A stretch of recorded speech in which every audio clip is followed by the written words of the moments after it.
Hello aspirants, welcome to Mohan Reddy Academy. So we have already started this batch for anthropology. It's a new batch and already some classes are taken, and we are giving some free classes in YouTube session also. In the last class we have understood about 1.1 in paper 1, which talks about the meaning, scope and development of anthropology. So that is part 1. Now let us understand about the other part.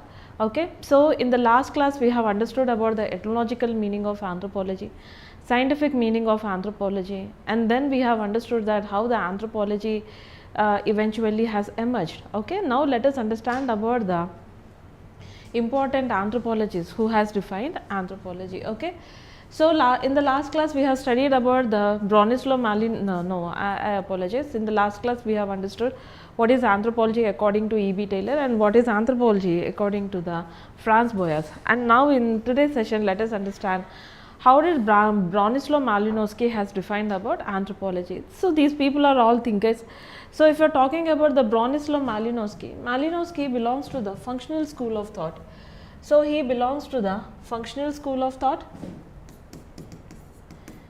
He himself, he has popularized fieldwork tradition in anthropology. So if you are talking about the fieldwork tradition in anthropology, so he himself went to Trobriand. This is an island country which is present in the Pacific Ocean. He went to Trobriand. He stayed for 3 long years.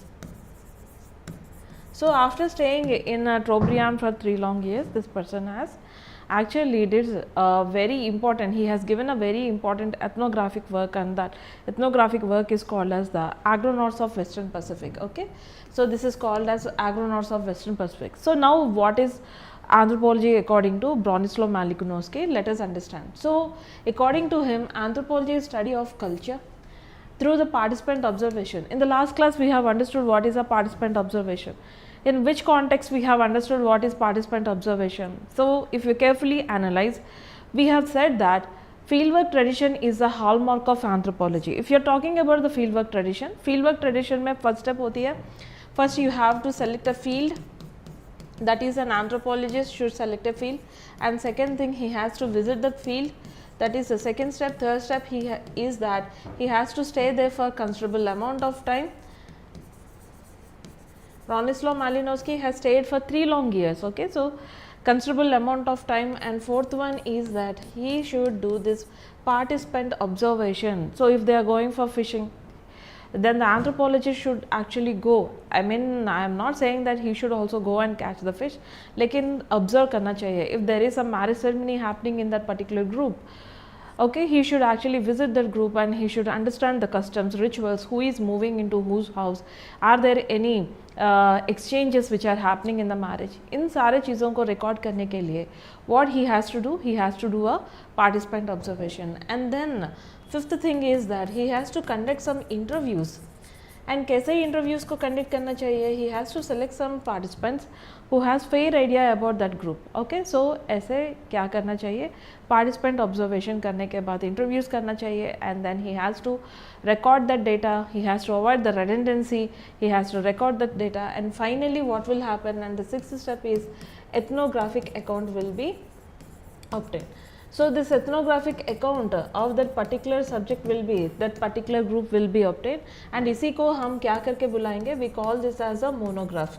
The same thing is called as a monograph. So he did this, he has popularized fieldwork tradition.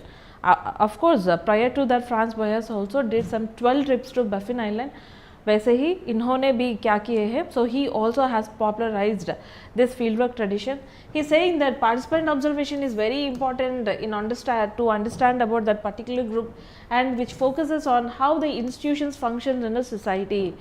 So right from few classes we are constantly highlighting this point, is that society and culture, they constantly go hand in hand. Okay, so now according to him, what is culture? So according to him, culture is a integrated system. So he is saying that culture is very much important and it is an integrated system.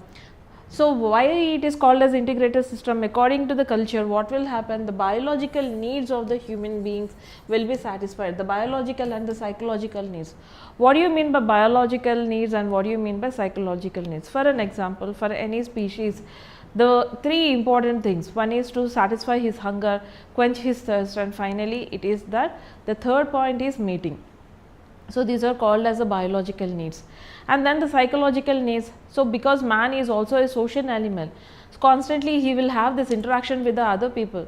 So that psychological needs, for an example, if you consider children at home, the children are given the so who will satisfy their needs? Parents satisfy their needs, and then it is their fellow friends satisfy their needs, grandparents satisfy their needs. So psychological needs are also very important. So now he is saying that culture ka, what is the importance of culture? According to him, culture is that important thing that it is an integrated system and which fulfills the biological as well as the psychological needs. One, if their biological needs are not satisfied or the psychological needs are not satisfied, eventually what will happen, that particular person will turn out into antisocial element. So definitely enculturation process is important, upbringing the person is very important. That's what he has highlighted about, and we have already understood that he has authored a book, and the name of the book is called as the Agronauts of Western Pacific, and he developed the functional school of thought. What do you mean by functional school of thought? Functional school of thought focuses on satisfying the biological needs, which actually talks about, that is one purpose of the culture. So culture का बहुत ज़्यादा functions है, and one such function is to satisfy the biological needs. And then functional school of thought doesn't talk about the cultural traits which are originated. It doesn't talk about the origin of the cultural traits. So when it has started, how it has started, it doesn't focus on origin of culture traits, but in fact it focuses on what, whether the particular cultural trait is functioning in the society or not. So how it is functioning. So that is the only job of functional school of thought. So it doesn't focus on the origins of the culture, unlike the other schools of thoughts. So this is the contribution of Bronislaw Malinowski. Moving on, now let us understand about A.R. Radcliffe Brown. So this is his time period. A.R. Radcliffe Brown belongs to the structural functional school of thought. It's a combination of two schools of thought. It is structural as well as functional school of thought. So according to him, what is anthropology? Brown is highlighting that anthropology studies the social structure.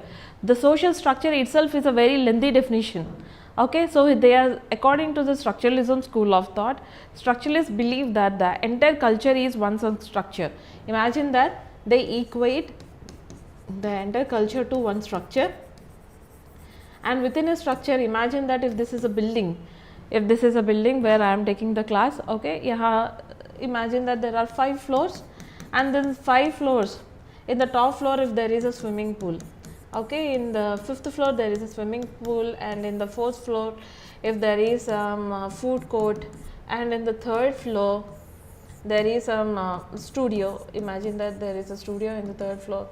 2nd floor में कुछ shopping complex है, okay, so shopping complex, and the 1st floor में administrative division है, and finally in the ground zero, okay, so where you have this parking lot. Imagine that these are all the things which are present in the culture.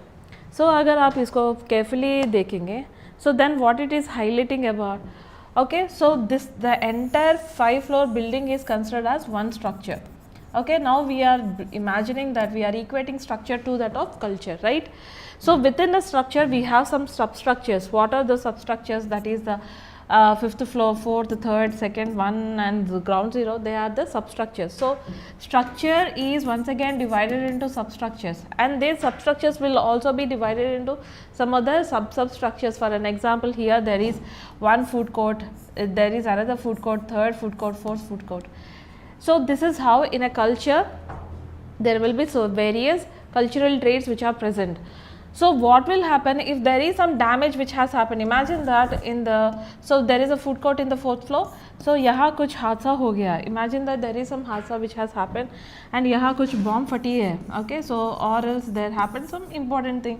कुछ हुआ है 4th floor में. What will happen? Obviously this particular layer will be get destroyed, and the subsequent layers will also be destroyed. So that is the way how structuralists imagine the culture. So according to them, a culture consists of so many cultural traits. If there is some disturbance which happens in one of the culture traits, and then it will disturb the another culture traits, eventually that particular culture will collapse. Okay, so that is structuralism school of thought. And then what is functionalism school of thought is saying that functionalism school of thought focuses only about the functioning of the cultural traits in the particular group. Okay, so it's a combination of two, social structure and the relationship among the institutions. And he focused on the structuralism school of thought. He studied how institutions maintain the social order. So the social order right now in Iran is almost collapsed. Okay, kuch bhi kar rahe, they are actually doing anything. So some people are saying that the liberals, they are supporting Iran. So and then some people are actually not supporting Iran. Kuch to ho raha hai udhar. So there is lot of chaos which is actually happening. The entire Western Asia is right now burning. But what you are carefully observing, एक social order disturb हो रही है वहाँ. Okay, so there is some social order which is disturbed there. So and he also authored a book, Structure and Function in the Primitive Societies. So Radcliffe Brown is important क्योंकि he did some ethnographic study about the Andaman Islanders. He came to India, he studied about Andaman Islanders. Okay, so if there is any foreign anthropologists who came to India who studied about the Indian society, they are important for us. Okay, so and what is his contribution? He emphasized about the cross-cultural structural analysis. What do you mean by cross-cultural structural analysis? We will compare about the cultural traits which are present in our culture and then we will compare the same cultural traits in the another culture. So there will be a comparative study. Cross culture में क्या होगी? So comparative study. Even though if we don't belong to this culture और as Philippines का culture को हम किस culture से equate करेंगे? चाइनीज़ कल्चर से इक्वेट करेंगे. Okay, we will try to compare. So that comparative analysis is called as cross cultural structural analysis. Okay, so then let us move on to the another important person, Claude Levi-Strauss. A lot of people actually find very difficult in understanding Levi-Strauss. Whatever he proposes, so they find it very difficult. But the thing is that if you understand anthropology properly, if you get this guidance properly, he is one of the very simplest guy. He has to, this particular name has to be pronounced in this way only, Claude Levi-Strauss. He is a French anthropologist and he belongs to the structuralism school of thought. He went to USA for some period of time where he was heavily influenced by one person who is actually linguistic in nature. His name is Ferdinand de Saussure. Okay, because he is a linguistic. Okay, he has explained about what are the things which are present in a language, and he has placed this, he has inherited the same concept, and that is how the structuralism school of thought is represented. So structuralism school of thought inherit some ideas from the linguistic idea. Okay, so how humans has developed this language, what are the inherent things which are present in the language. He applies the same principle to this structuralism school of thought, where he tries to make us understand what is this culture is all about. Okay, so anthropology according to him is the study of structures of the human mind as reflected in the cultural patterns. So because he belongs to the structuralism school of thought, and now he is saying that what is anthropology according to him? It is the structures of the human mind. Okay, so human mind में कितने सारे thoughts होते हैं. For an example, if the baby is very young, so imagine that when the baby is very young, baby constantly makes some gestures. If she is hungry, okay, she will point out her fingers towards the mouth or towards her stomach, saying that she is hungry. But later what will happen? Baby will start learning some basic words, and if she is hungry, then how she will represent? She will say that hungry, mommy hungry. Okay, so technically that word is grammatically incorrect, but that's how the parents will understand, saying yes, the baby is right now hungry, हम इसको help करना चाहिए. And then what will happen if the baby is around 12 years and 13 years? She will speak well constructed lines. And do you think that she knows about the perfect grammar? उसको what are the underlying themes which are present? उनको मालूम नहीं है, but it actually happens. So now the structuralism school of thought focuses on those underlying themes. It says that now for every culture trait which is present in the culture, उसका कुछ underlying theme होती है, उसको जब हम समझेंगे, if you actually understand it, then what will happen? Automatically we will understand about the origin of that culture trait and how that culture trait is functioning. That is how structuralism school of thought visualizes the culture. Okay, and he says that human mind में binary opposites होते हैं. What do you mean by binary oppositions?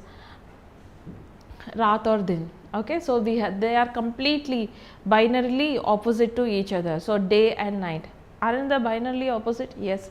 And in Chinese culture there is one symbol. Have you ever saw this symbol? This symbol is called as yin and yang.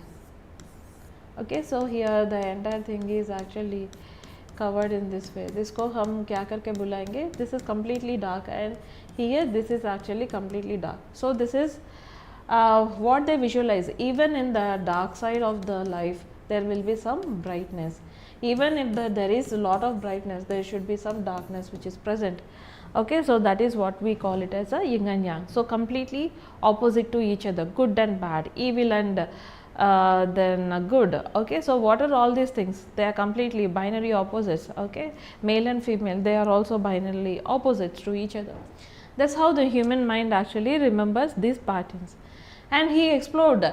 So in order to make us understand about the cultural traits which are present in a society, he explored about the myths. Myths में भी आपको क्या समझेंगे? So the myths actually represents about the socio-economic, political conditions, religious conditions which exist during that period of time, that is reflected. Okay, myths. He focuses on the myths. Myths में बहुत ज़्यादा morals होते हैं. Okay, so these morals make us try to understand what is the inherent theme which is present in that culture. And he studied about the kinship. He has elaborately focused on this kinship, and he says that so different societies exist because they exchange women.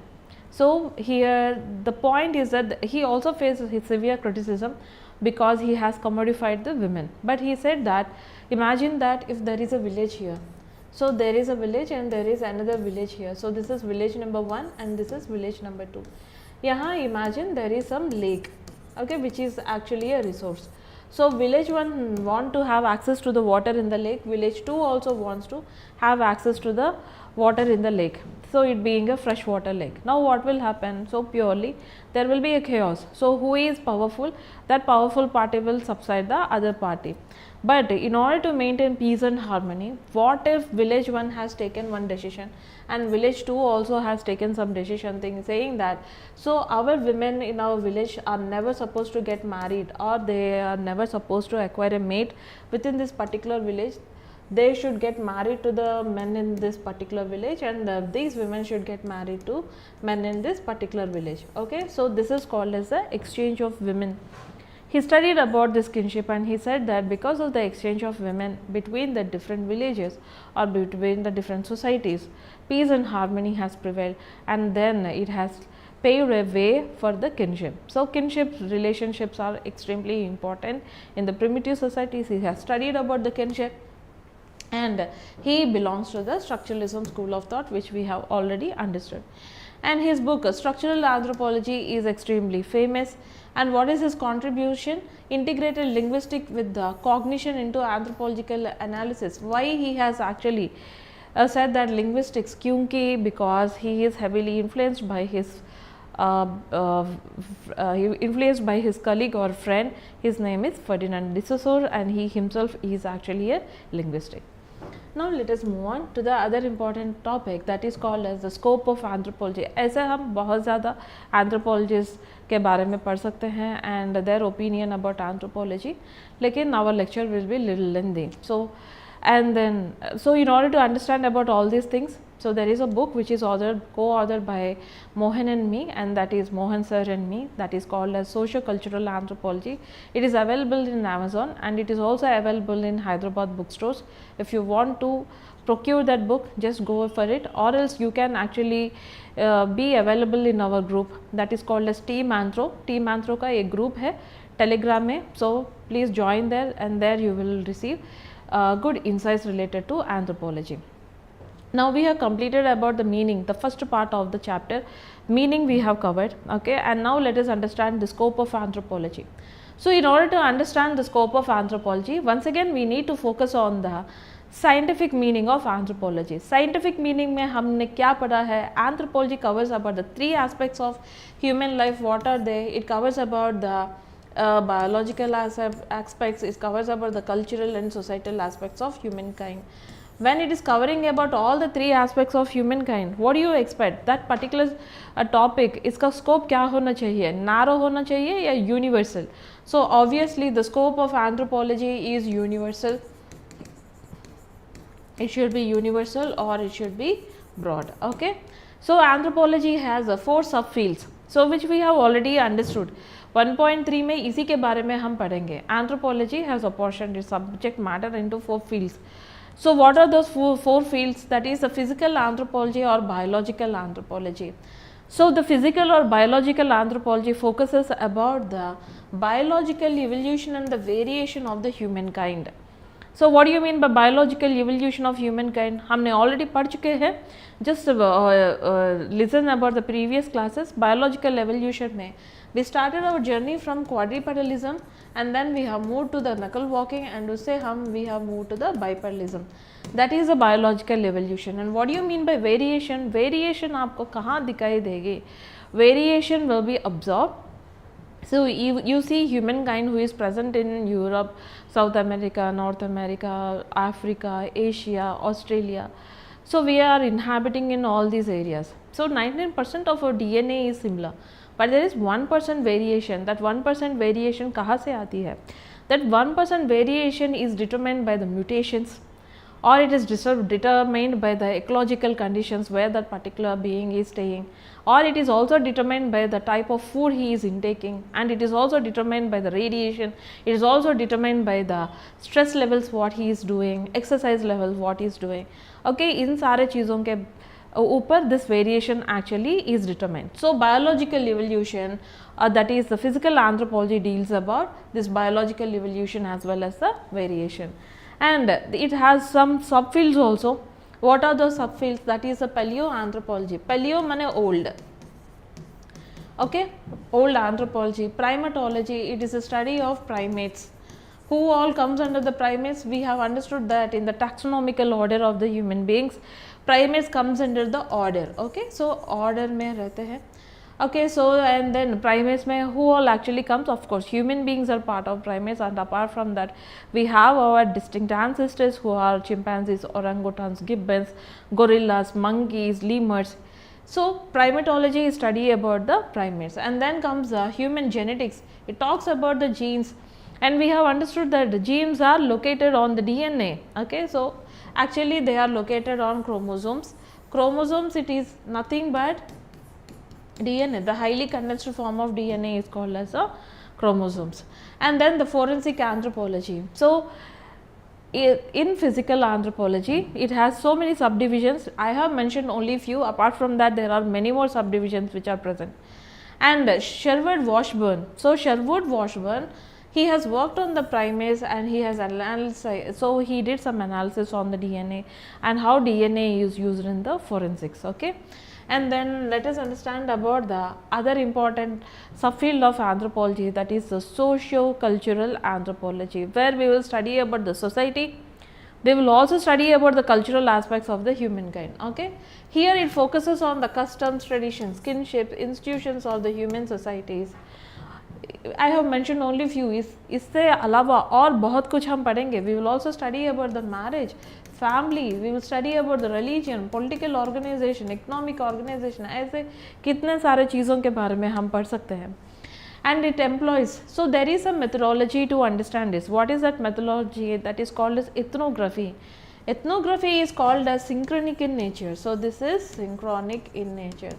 Why it is called as synchronic in nature? So at one given period of time where you will study about a group and you give about that detail, which is also called as a monograph. Okay, ethnography and participant observation. I think we have enough discussed about the participant observation.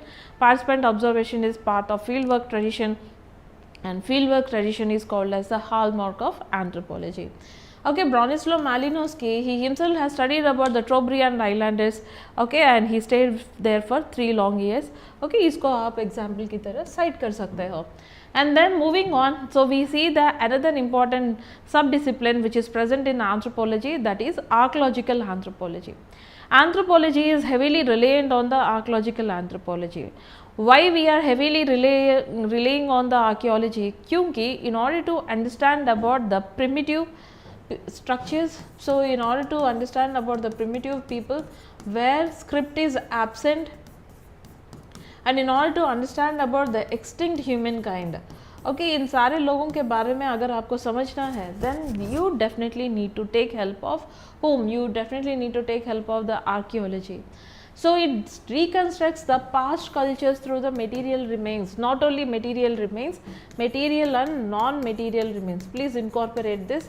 Okay, by studying material remains and non-material remains, we will try to reconstruct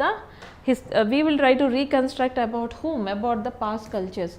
What all comes under the material remains? Material remains में आपको मिलेंगे, that is the skeletal structure, and you will also identify corpulents. ये सारे चीज़ आपको कहाँ मिलेंगे? So in the material remains. Apart from that, okay, the pollen, so that is fossilized pollen. So by these are all comes under the material remains. Then what about the non-material remains? Apart from all these things, whatever which is obtained in the excavation site, that is considered as the non-material remains. For an example, if you obtain some tools which are made up of stones, or the tools which are made up of some metals, or the beads, or some weapons, ये सारे चीज़, all of them they come under the non-material remains. By studying about the material and non-material remains, we will try to reconstruct about the primitive cultures or about the extinct cultures. So it focuses on prehistory. So prehistory के बारे में, tubal typology, excavations, carbon dating, so which you will study in the archaeological anthropology. आप archaeological anthropology में इसके बारे में पढ़ सकते हैं. So the best example is that Harappan civilization and the Mesolithic sites. Mesolithic नहीं, Harappan, Paleo, Meso, Neo, कुछ भी आप actually यहाँ mention कर सकते हो. And then comes the fourth important sub branch of anthropology, which is called as the linguistic anthropology. So why linguistic anthropology is very important? We also have a chapter in paper 1.1. So not the paper 1.1, I apologize, my bad. Okay, paper 1 में आपको मिलेंगे. So एक chapter that is called as language, cultural language के बारे में एक chapter है. Language is so unique to the human beings. If you consider about any other species which is inhabiting earth, वहाँ आपको क्या नहीं मिलेंगे? So you won't actually find language. So they don't interact with each other using a language. But language is very unique spot, very unique thing which is found in the human beings. And there is a lot of diversity which is also present. So that's the reason where we will try to understand about the linguistic anthropology. So analysis language as a part of culture. When the human beings has started transcending their animal behavior, what has happened? They eventually started this language. But how this language came into existence? That is a still billion-dollar question. But we understand that Neanderthal man has communicated to each other by using some language. And if you are considering about the physiology of this language, the left part of the brain, it actually supports this language construction. Okay, so the temporal and the parietal areas which supports about this language, इन सारे चीज़ों के बारे में हम पढ़ेंगे. Okay, it studies the evolution of the language, it studies about the structures, dialects and the communication system. That is the importance of linguistic anthropology. Example, the Noam Chomsky theory of universal grammar. So there is a universal grammar and the Indian tribal dialect studies. So we will try to understand about all these things. So when you are studying about all these aspects elaborately, now tell me what is the scope of anthropology. The scope of anthropology is wide. You should either write it as a wide or it is universal. आप इसको क्या करके लिखना है? It is either wide or you have to mention it as a universal. Now let us move on to the other important part. And then there is another branch that is called as an applied anthropology. What do you mean by applied anthropology? 12th chapter में paper 1 में आप पढ़ेंगे applied anthropology. For an example, right now I am wearing this dress. This is an application of anthropology only. So I went to a shopping mall and then I have selected one dress which suits my body. Okay, so how this was designed? They will take a sample study about some people between this height and between this weight. इन लोगों को ये dress suit होगा करके. So you see applications of anthropology in various fields. In the sports department, you will also see it in the defense equipment, in the medical equipment. For an example, students if they are sitting in the chairs, So if the chair is ergonomic enough or not, okay, अगर आपके लिए एक hand rest है, there is some place where you can actually write, and you are comfortably sitting. So what is all these things are considered as, that is considered as ergonomics. So these are all some various applications of anthropology.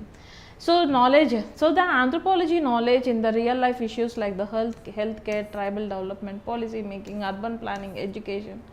So the anthropological insights are used while designing some policy formulation for the Forest Rights Act and etc. So these are the various applications of the anthropology. So now we have understood about the second part of our study, that is called as the meaning ho gaya hai, and then the scope is also completed. Now let us understand about the development of this particular discipline. So earlier we have already understood that anthropology as a separate discipline has never existed. It was part and parcel of sociology, but eventually what has happened, because the subject matter of anthropology is widened up, then what has happened, it did not actually is part of sociology and it got separated. Okay, so it got separated, and then what has happened, and the research methodologies which are employed in anthropology, because of all these reasons, what has happened, anthropology discipline came into existence. Okay, the development of social institutions, social facts, arts, religion, morals, these are all some aspects of the human culture. And what are all these things? They are the subject matter for the anthropologists. So it is a subject matter of not only anthropological thought. Anthropological thought माने क्या है? Chapter number 6 in paper 1 that comes under the anthropological thought. It's not only the subject matter of the anthropological thought, but it is a very important thing in anthropology. So several scholars, they have contributed outlining the developmental phases of anthropology. So what are those developmental phases? Okay, so who are those people? A.C. Haddon in the year 1934, and next we see the T.K. Penniman 1935, R.H. Lowy in 1937, and in India there are several anthropologists, Indologists who have studied about India, and they have contributed a lot to the anthropological department. Majumdar 1947, 1956, S.C. Dubey, N.K. Bose, L.P. Vidyarthi, M.N. Srinivas, Airavati Karve, आप mention कर सकते हो, okay, बहुत सारे लोगों के बारे में. And then we see Penniman's, T.K. Penniman's classification in the related to anthropology, 100 years of anthropology 1931 mein, he has proposed a systematic and scientific classification. So the scientific classification related to the developmental phases of anthropology. Okay, he said that the evolution of the anthropological thinking did not all started in a overnight, so it has gradually developed. So he said that there are 4 historical phases. So now let us try to understand about these 4 historical phases. The first phase being the formulatory period, the second phase being the conversion period, third phase being the constructive period, and the fourth phase is the critical period. So first phase mein, what is the time period? Prior to 1835. So in the early part of the 19th century, formulatory period has started. So here, what is the nature of development? During this period of time, anthropologists has focused about the philosophical inquiries into the society and the human behavior, like mostly it is heavily influenced by the Greek thinkers. Socrates, during that period of time in the BCE, he has actually instructed his people. So he has instructed the Greek people saying that now you question the authorities, whoever who is formulating a law for you, आपको क्या करना चाहिए? Start questioning the authorities because they are formulating law for you. इसीलिए आपको क्या करना चाहिए? आप समझिए, okay, whether it is important or not. When he has formulated this theory, what has happened? Okay, it is a very novelistic idea during that period of time where the normal people questioning the authorities, it was like people couldn't even understand ऐसा हम कर सकते हैं क्या करके, okay, but he has motivated the people in certain way. So the Greek thinkers has contributed a lot. कितना ज़्यादा philosophy सुनने को मिलेंगे. So आप ethics, integrity, aptitude में where you will actually study about lot of thinkers from various parts of the world, and they come from Greece, they come from the French and etc. Okay. So and then moving on to the second the part that is called as conversion period. So what is the time period? It is between 1835 to 1859. So here converging the views from the diversified fields. What are those fields? एक तो archaeology, biology, economy. So archaeology से थोड़ा thoughts, biology से थोड़े thoughts and economy. So all these thoughts are converged, and that's how then anthropology is visualized in certain way. Okay, so where they started understanding the man and culture with respect to archaeological point of view, biological and economical point of view. And then starts the third important phase, and that is considered as the constructive period. So what has happened in the constructive period? So the time period of the constructive period is between 1859 to 1900. So this is the time period of it. So they have institutionalization of anthropology has happened. So what do you mean by institutionalization of anthropology? Anthropology started getting established into the various universities, Oxford, Harvard, ऐसे बहुत सारे places में anthropology as a discipline started existing. So that is called as institutionalization of anthropology as the academic discipline got established, and then the various subfields has established. And finally we see the critical period, the time period of the critical period, it is between 1901 to 1935. By this time we have entered the 20th century.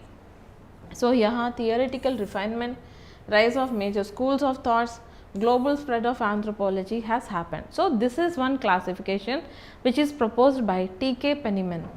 And then let us move on. Okay, so now let us understand about this formulatory period. Formulatory period में क्या हुआ है? Prior to 1835, where the Greek thinkers has contributed a lot. That's what we have understood. Okay, so based on the major thinkers, I apologize. That is correct. Yeah. So where the major thinkers and their contribution, Herodotus. आपको already मालूम है who is this Herodotus. So this is his time period, 484 to 425 BCE. Okay, it has to be presented as the BCE. Herodotus is considered as father of history. उनको क्या करके बुलाएंगे? He is considered as a father of history, and he is regarded as the first ethnographer. Why he is considered as the first ethnographer? Because he has traveled to so many places. When he has traveled to so many places, he has documented about their culture, he has documented about their society, and that is the reason why he is called as the first ethnographer. And he has authored a book that is called as Historia. So what do you mean by Historia? Historia माने investigation. Historia माने क्या है? Historia माने investigation.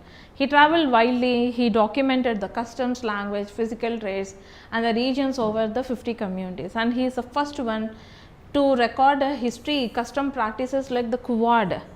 What do you mean by Kuwad? That has to be pronounced as a Kuwad only. It is a French word, it has to be pronounced as Kuwad. So what do you mean by Kuwad? For an example, if a lady is pregnant, so when she is pregnant, she finds difficulty in eating, she finds difficulty. So as the days goes on, as months are after 6th month, 7th month and 8th month, when her abdomen increases in size, so what will happen? She finds this difficult and she places her hand over one side of the body where she tries to support this baby, and she finds this difficulty to sit, she finds difficulty to stand. Okay, and then during the labor pains she screams because it pains a lot. So this is happening to her because that is biological in nature. But during this period of time, if she is walking in certain way and the husband is also imitating her, and then when she is undergoing the labor pain where the husband is also screaming out of pain, so why he is doing? Is he really in the pain? No, he is really not in the pain. But why he is screaming? Kyunki it's a type of solidarity what they are showing to the fellow gender. So this practice is called as Kuwad, and he has recorded about the Kuwad in his writings, and he has advocated for the universality of the culture. उन्होंने बोला है, so whatever wherever the people are there, सब लोगों का एक ही culture होना चाहिए. That is his idea. And he respected the diversified human practices which are found in the different places of the society. And then we see the Democritus. So that is his time period, 460 to 370 BC. He has developed necessity for survival. So during that period of time, he has focused that the humankind is developing in certain way.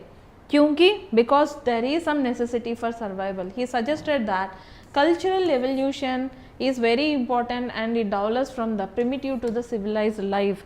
So he is saying that every society will witness the same thing. So how it will witness? So it will start from the primitive life. Primitive life, say it will get a transition where it will transitionize to civilized society. He believes in the humans. He understood about the cultural traits of the animals, cultural traits.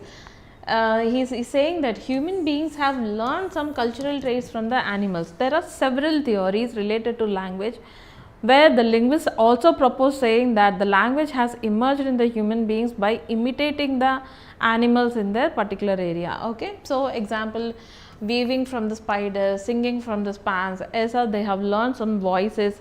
Okay, so just like that, Democritus is saying that human beings has learned some cultural traits from whom? From the animals. And next we see the travelers and explorers. So we have various travelers and explorers. So Marco Polo came to India. He is a Venetian traveler. Initially he came to Tamil Nadu. Tamil Nadu ke baad he has actually came to Andhra Pradesh. If you are an aspirant from Andhra Pradesh, okay, so he came to Andhra Pradesh. He came to a port city. That port city is called as Motupalli. He came to a port city, Motupalli. During that period of time, Andhra Pradesh is ruled by a very important lady. She is the second female ruler of the ancient India, and uska naam hai Rudramma Devi. Okay, so during her period, he actually came to India. Marco Polo, Vasco da Gama. You already know that Vasco da Gama is one such person who came to India. He has discovered the sea route to India, which is actually a misnomer. So uske बारे में हम modern Indian history में पढ़ेंगे. And then we see the Columbus. Columbus is the one who has discovered these two important continents, that is North America and South America, and the other contributed ethnographic data to the unfamiliar people. So lot of people has documented, and these people has described about the material culture, food habits, rituals, burial practices, marriage practices, and some rituals which are present, customs which are present. And we also see Megasthenes. So these are all the people who has given some beautiful ethnographic accounts. And this is one foundational base which has developed the empirical evidences. Okay, empirical evidences माने खुद जाके देख के record करना है. That is called as an empirical evidence. For the later anthropologists, it is a way of fieldwork tradition only. लेकिन fieldwork tradition में scientific approach होती है. So these people, they have recorded whatever they saw, whether that is logical, illogical, whatever they have understood, उनके बारे में ही they have actually written. But fieldwork tradition में ऐसा नहीं होती है. Okay, so we will try to incorporate scientific knowledge to it also. And then Francis Bacon, in the year 1561 to 1626, he called the complete renovation of the sciences through the experimentation. So he is saying that experimentation होना चाहिए, empirical evidence होने से ही that particular thing should be considered. And he highlighted the potential of science to improve the society. So he is saying that how the science will actually, how the society will be better. So क्योंकि उस time में religion is playing a very important role. So he said that instead of religion, people should actually develop this potential for the sciences, and he stretched induction and observation over the tradition. So participant observation is a part of fieldwork tradition, which he has also highlighted about. And then let us actually move on to the other important people, John Locke and Immanuel Kant. Okay, so John Locke in the year 1632 to 1704, he proposed the mind as a blank slate. So blank slate में आप कुछ भी लिख सकते हो. Okay, so he is saying that the mind of the people is just a blank slate.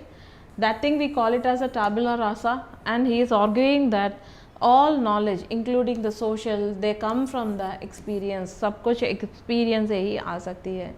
And he has laid a foundation for the metaphysical entities, metaphysical for the anthropological definitions of the culture. Okay, so and then comes the Immanuel Kant, one of the greatest thinkers of all times. I personally like Immanuel Kant, Socrates very much, Aristotle. Okay, he stated that human mind organizes experience via innate forms of institution and the understanding. So he is saying that human mind क्या करती है? So it actually experience करना चाहिए. Experience करने से ही that experience comes out of some institutions, intuitions and etc. So all these things are remembered in a pattern in the brain. That's how the human mind will understand. So now we have covered about this first stage, that is called as the formative stage. Now let us move on to the second stage, that is a convergent period. In the convergence period, we have understood that anthropologists has acquired data from various things, that is archaeology, biology, and then the linguistics also started playing an important role. Multidisciplinary influences are found in this period. So convergence of these ideas from archaeology, biology, economics and psychology and diverse domains has proposed the explanation for the origin of man and society. They all actually started saying that how did the man have started, how did the society have started, what could be the possible reasons. So these ideas started converging in this particular period. Okay, and the key contributors during this period, Karl Marx, he himself is a Jew. So he is the main proponent of communism, right? Okay, so he has actually said that he focused on the historical materialism. Communist visualizes the entire world into two parts. What is that? Haves and have-nots. उनके according the entire world is divided into two. So एक तो rich होते हैं, so which whom we call them as haves, and then we see the poor societies whom we call them as the have-nots. So they actually focuses on the materialistic aspects in the societies and the conflict which is actually which arises. Why the conflict arises? Because haves, the population of the haves in a particular society is very less percentage. Okay, उनका percentage less होती है, but they have major access to the resources. And the poor people in a society, उनका population बहुत ज़्यादा होता है, their percentage is high, but they have very less access to the resources. Because of this high population and less access to the resources, eventually after some period of time, they revolt against this higher class societies or the rich class, and then what will happen? Conflict will get arises. And next we see the Charles Lyell. He is a British archaeologist who validated archaeological findings supporting the human antiquity. Okay, so the things which are found in the archaeology, that is the material and the non-material remains, he has actually tried to prove that ऐसे start होते हैं human societies. And the Pretres, he has unearthed some stone tools supporting the material evolution of the culture. And then we see the Charles Darwin. Okay, Charles Darwin बहुत important person है. Okay, so Charles Darwin revolutionization, what is it? He published Origin of Species in the year 1859. So every religion in the world, it focuses on one thing. According to them, let us not universalize, majority religions in the world, they believe that human beings are directly created in this form, that is a modern man, that is Homo sapiens sapiens. Okay, but Origin of Species, which is published by Charles Darwin, there doesn't believe that human beings are directly born in this way, that is Homo sapiens sapiens, but it is a transition. So there is a complete transition that happened, the biological evolution, where we have actually transcended our animal behavior. Eventually in the 10,000 BCE, the modern man, that is Homo sapiens sapiens are emerged. Okay, so it has introduced natural selection and the struggle for the existence. They both are very important topics, बहुत elaborated topics हैं. Okay, so what they are saying, that natural selection. So whatever you call about the earth, mother earth करके, okay, ऐसा बोलते हैं nature को mother nature करके, but do you know that nature is very brutal? Okay, it keeps on throwing some challenges. So based on those challenges, if the species is accommodating, if it is adopting to that particular changes, that particular species will continue. So if it is not adapting itself, what will happen? So nature brutally makes them go extinct. Okay, so that's how, that is what we call it as the natural selection and the struggle for existence. So every species in the world, they struggle for existence, and he has established, obviously he has established the biological evolution of the man in a scientific way. Okay, so that explains about the scientific speculative narratives of the existence of human beings. So based on the second phase, that is the convergence period, what is the outcome? So scientific understanding, where we have inherited ideas, themes, schemes from the different disciplines, they started reflecting in the anthropology. And the third phase, that is the constructive phase. In the constructive period that has started from 1859 to 1900, यहाँ क्या हुआ है? So anthropology started establishing into the different institutions. So it was institutionalization of anthropology has happened. So in where it has emerged as a academic discipline in universities like Oxford in the year 1894, Cambridge in the year 1900. Okay, and the different subfields has emerged in anthropology. What are they? Ethnology. Ethnology माने where you do comparative studies of various monographs or ethnographic accounts. उसी को हम क्या करके बुलाएंगे? Ethnology of the different time periods. So hence it is called as diachronic in nature. Okay, so this is diachronic in nature. prehistory, social anthropology, physical anthropology, and the important thing is who has contributed for the development of anthropology during this period of time. Obviously it is Edward Bernard Taylor, we see the James Fraser, both of them they belong to the classical school of thought. And next we see the MacLennan, L.H. Morgan, Adolphe Bastien, Henry Maine. Okay, so they have developed, so there are many more anthropologists who has developed, who has established, who has contributed a lot for this anthropology discipline to get established into the various universities. And the Taylor's culture and the Morgan stages of social evolution, and the other people, they have laid a good foundation for the anthropological department. Okay, the growth of anthropology in the France. France is a center for this cultural fermentation. France stands as a center for so many things. Okay, revolutionary ideas. It stands for so many thinkers, they come from the France. Okay, France may we see some anthropologists, the greatest anthropologists, the scholars like Emile Durkheim, Paul Rivet, Marcel Mauss, Levi Bruhl, and they all belongs to the French sociological school. And Durkheim has launched La Année Sociologica in the year 1898, and that was very important, which has given a good insights about the anthropology. And then of course the colonial administration. So some parts of the world are unfortunately they were ruled by our colonial masters, and British officials in India like William Crook, Thurston, O'Malley, and they have collected some ethnographic data related to our culture in India. So that's how the foundation for the anthropology got established in this third phase. And there is a research disseminations. What are those research disseminations? So many schools of thoughts came into existence. American school of thought, British school of thought, German school of thought. Okay, that's how it got disseminated. And finally the fourth stage, which is called as a critical period, that is between 1900 to 1935. So here what has happened in this phase, Penniman has called this as a critical period. Why he has actually called it as a critical period? So kyunki so many innovations came into existence, institutional expansion has happened. So and the first chair of social anthropology, University of Liverpool, 1908, okay, it has happened in England. So here the anthropological teaching began in India. So anthropological teaching in India has begun in Calcutta University in 1920, and eventually it got established in the Bombay University. And the key journals, Man in India 1921 by S.E. Roy, and he is known as the father of Indian ethnography. Remember his name, S.E. Roy. And then the various schools of thoughts. Okay, by this time so many schools of thoughts came into existence. Different people has adopted different types of perspective in order to understand the culture and society of the humankind. Bronislaw Malinowski, he has established functionalism, school of thought, structural functionalism. यहाँ structural functionalism school of thought होना चाहिए. Radcliffe Brown, cultural personality, Margaret Mead, Ruth Benedict, both of them are the students of Franz Boas. Okay, so we see so many theories on social structure, cultural relativism, ethnographic fieldwork. In the last class we have understood about what is this cultural relativism is all about.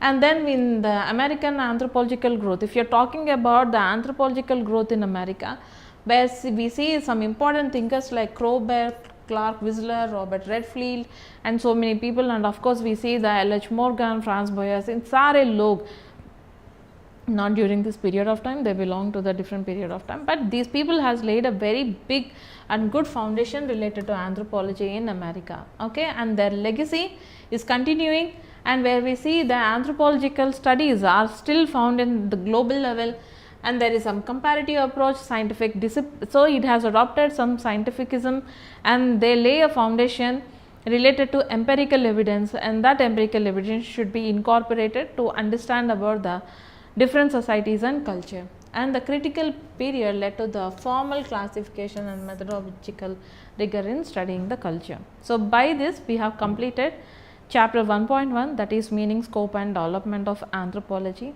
And in tomorrow's session, let us actually start with culture or society. Okay, 1.2 and 1.3 तो बहुत simple है, लेकिन हम क्या करेंगे, let us actually start the socio cultural anthropology. Socio cultural anthropology हमको start होती है सेकेंड चैप्टर से. So from the second chapter हम पढ़ेंगे, we will actually start, either let us start with the culture or the society. So don't, if you really like our content, do like, share and subscribe, and we will meet in the another session. Till then, take care and bye bye.